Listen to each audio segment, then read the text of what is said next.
Assalamualaikum warahmatullahi wabarakatuh.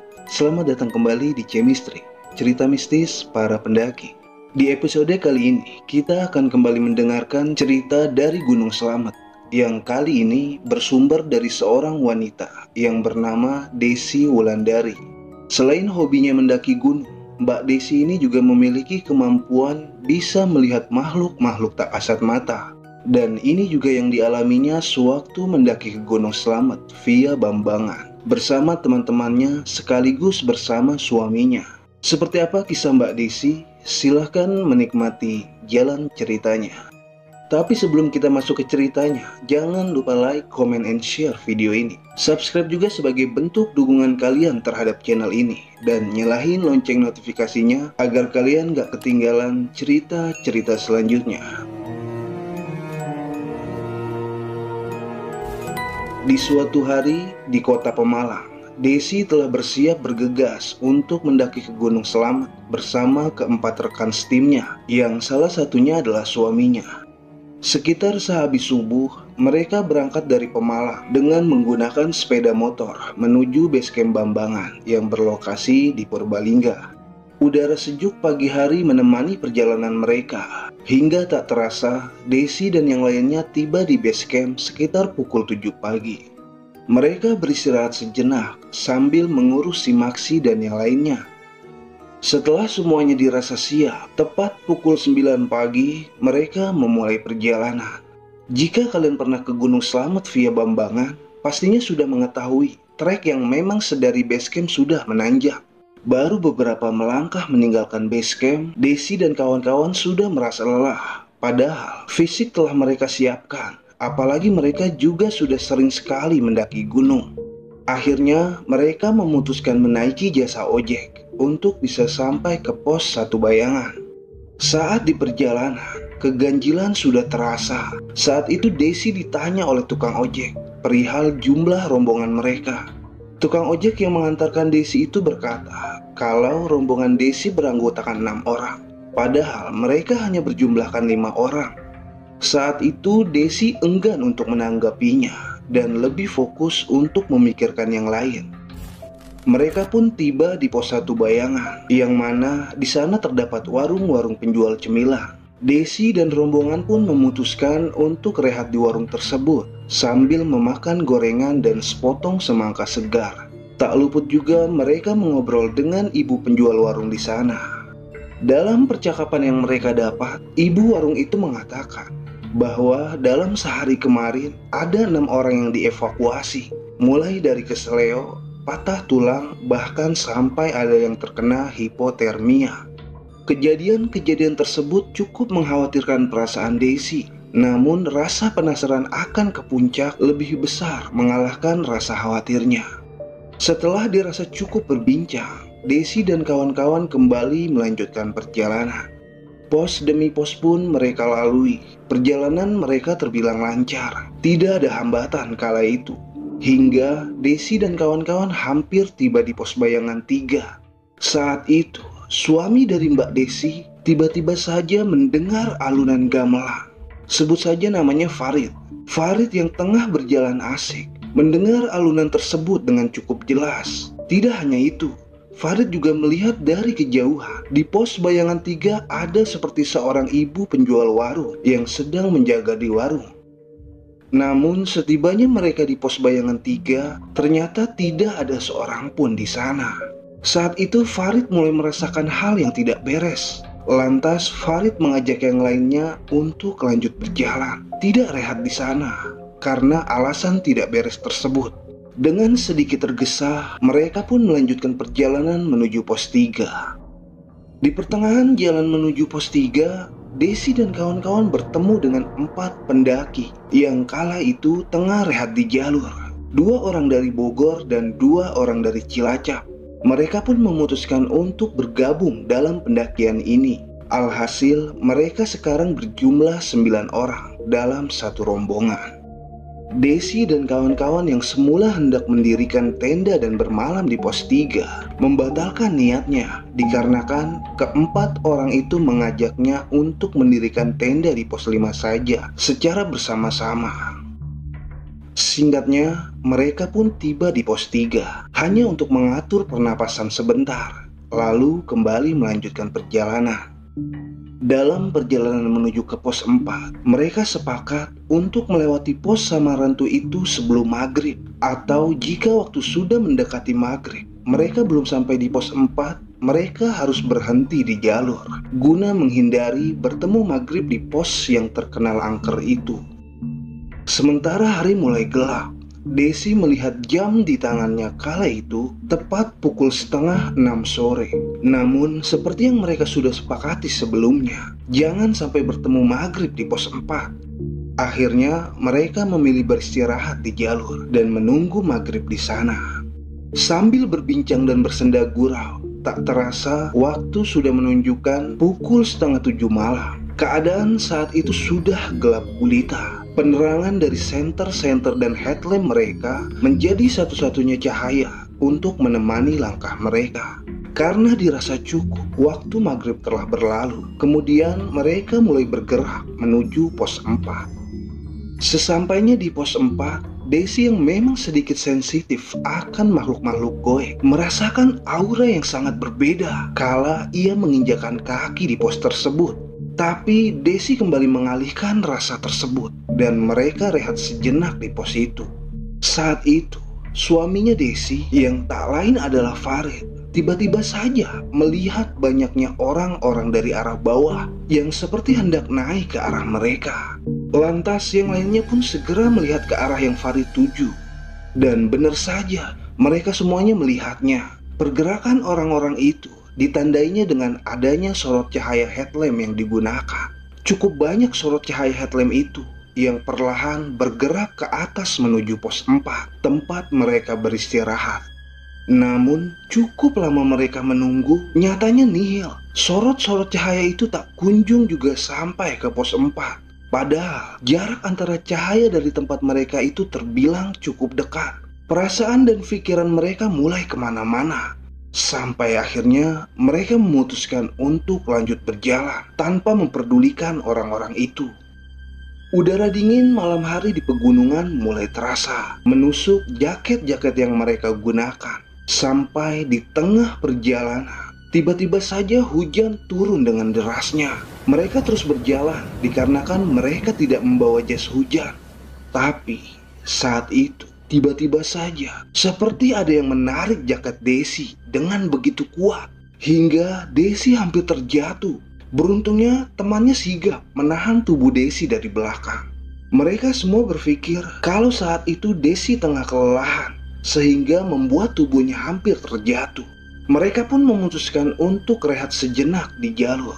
Rasa-rasanya saat itu Desi ingin sekali bercerita kalau tadi jaketnya ada yang menarik yang membuat tubuhnya mau terjatuh. Namun Desi menyadari bahwa jika sedang berada di gunung, sebisa mungkin jangan langsung menceritakan kejadian tersebut. Alhasil ia hanya memendamnya dalam hati. 10 menit berlalu. Hujan masih turun dengan intensitas ringan. Mereka kembali melanjutkan perjalanan. Dan entah kenapa, perjalanan menuju pos 5 terasa begitu lama.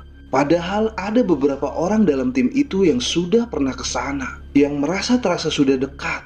Tapi sepertinya mereka tak kunjung juga sampai. Mereka terus berjalan dengan masih diiringi hujan yang tidak terlalu deras. Sampai akhirnya mereka pun tiba di pos 5. Mereka pun segera mencari spot yang pas untuk mendirikan tenda. Dan mereka menemukan tempat yang cocok, namun agak sedikit ke bawah. Saat mereka berjalan ke tempat itu, Desi melihat ada seorang wanita cantik yang memakai baju berwarna merah yang kala itu sedang terduduk. Namun anehnya, teman-temannya berjalan saja melewati seorang wanita itu tanpa adanya permisi atau menyapanya. Desi pun lantas berjalan ke arah teman-temannya. Namun entah kemana perginya, seorang gadis cantik itu tiba-tiba saja menghilang dari pandangan Desi.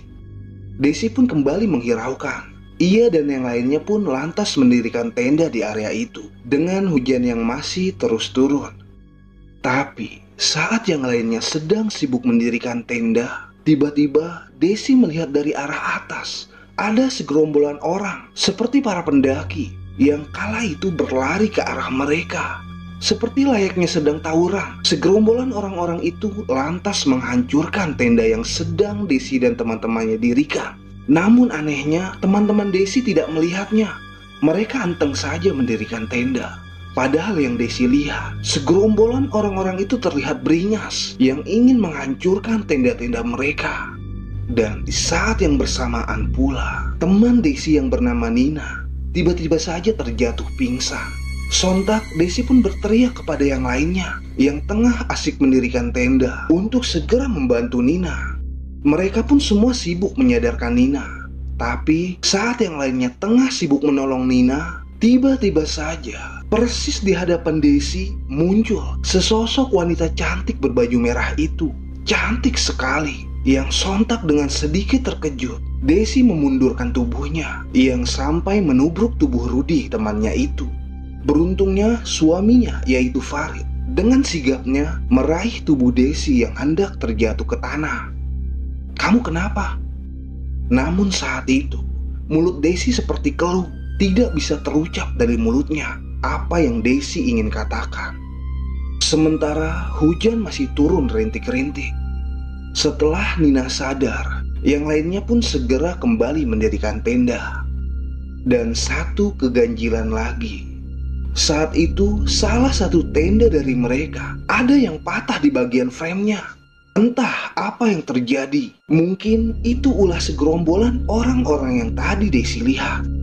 Setelah diperbaiki dengan diikat dan sebagainya, tenda semuanya berdiri. Mereka pun langsung masuk ke dalam tenda dan segera mengganti pakaiannya yang sudah basah kuyup. Sementara jam sudah menunjukkan pukul 10 malam. Rencana yang semula Desi dan kawan-kawan ingin membuat sop hangat. Karena kondisi fisik yang lelah, mereka terpaksa harus mengurungkan niatnya dan segera mengeluarkan sleeping bag untuk beristirahat tidur. Malam semakin larut, hujan sudah mulai reda. Tepat pukul 2 malam, tiba-tiba Desi terbangun. Ia terbangun dikarenakan mendengar seperti ada orang yang sedang mengulek sambal. "Siapa malam-malam gini yang lagi nyambel ya?" batin Desi berkata. Ia pun membuka matanya. Namun ketika mata terbuka, suara itu mendadak menghilang bak ditelan alam. Tapi anehnya, ketika Desi kembali memejamkan mata, suara itu kembali terdengar. Bahkan seperti berada tepat di atas kepalanya. Desi yang menyadari bahwa ini memang sudah ganjil pun tidak menghiraukannya. Sampai akhirnya tepat pukul 3 teman-temannya yang lain terbangun. "Pada mau summit gak?" "Nggak tahu nih, badan kayaknya pada sakit semua." "Iya."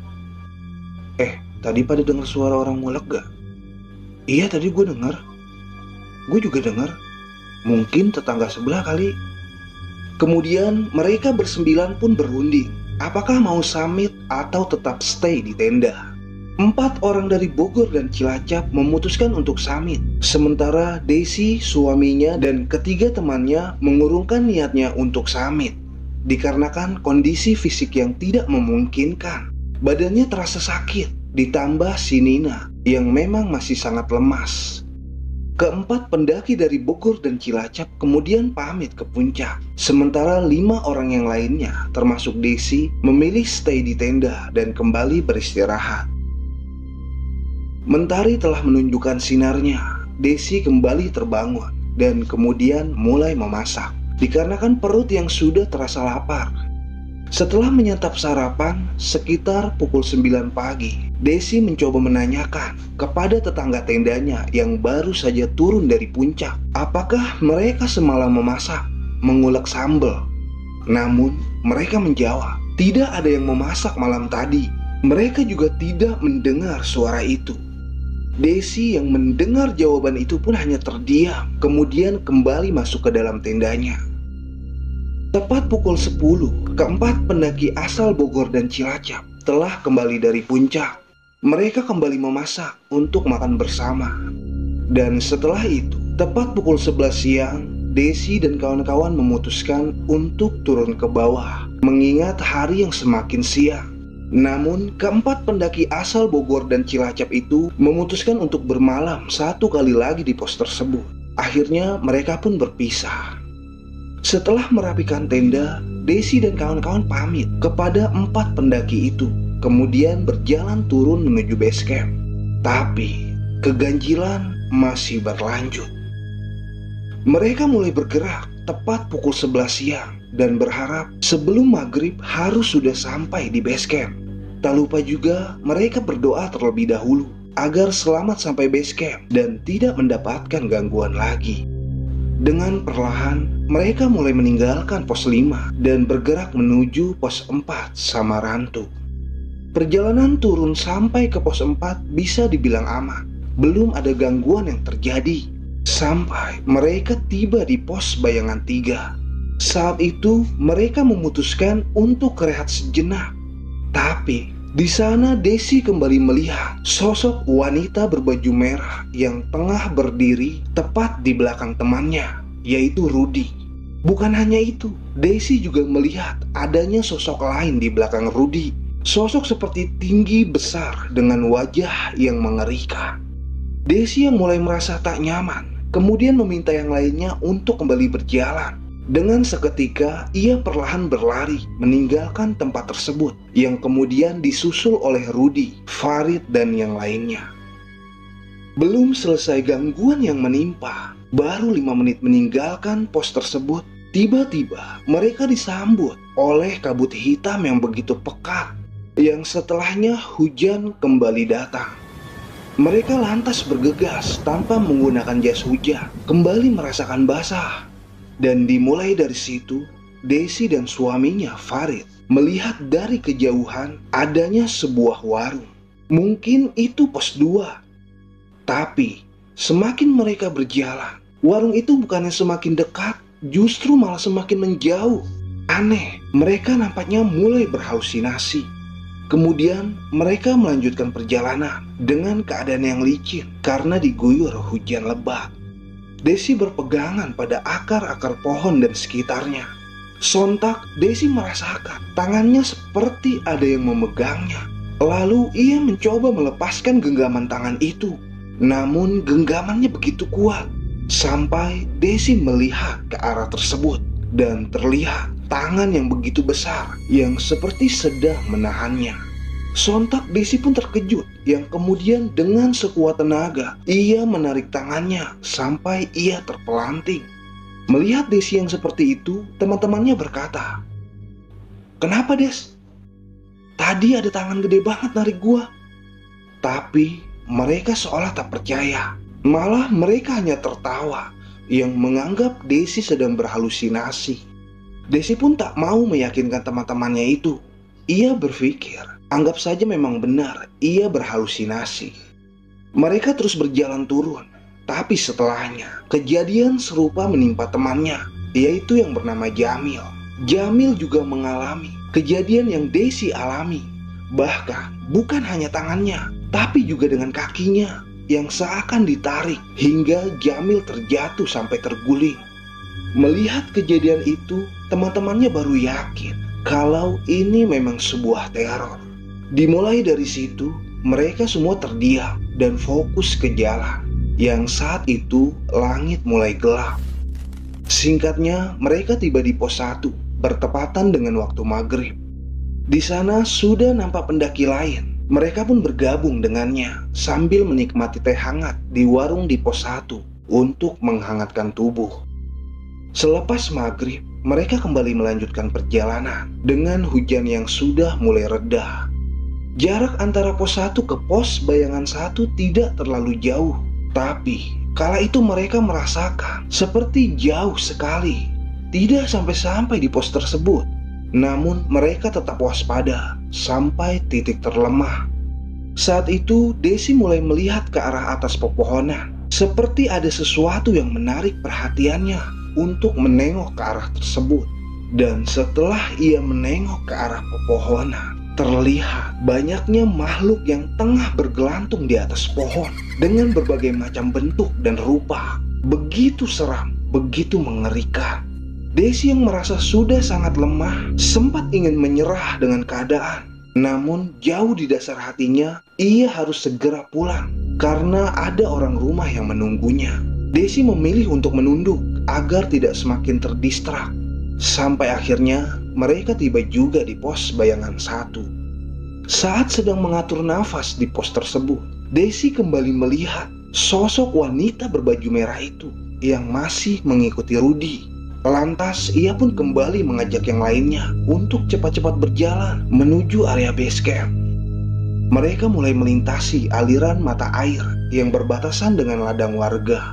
Dan untuk yang kesekian kalinya, Desi kembali dikejutkan oleh sosok wanita itu yang tengah asik terduduk di sebuah batu besar dengan wajah yang pucat dan memandang ke arahnya. Desi yang memang sudah merasa benar-benar lemah, ia pun hanya mampu menunduk. Mau berlari pun ia takut terpeleset karena di area itu terbilang licin. Hingga sampailah mereka di pos ojek dan mereka langsung menaiki ojek-ojek tersebut tanpa banyak bicara.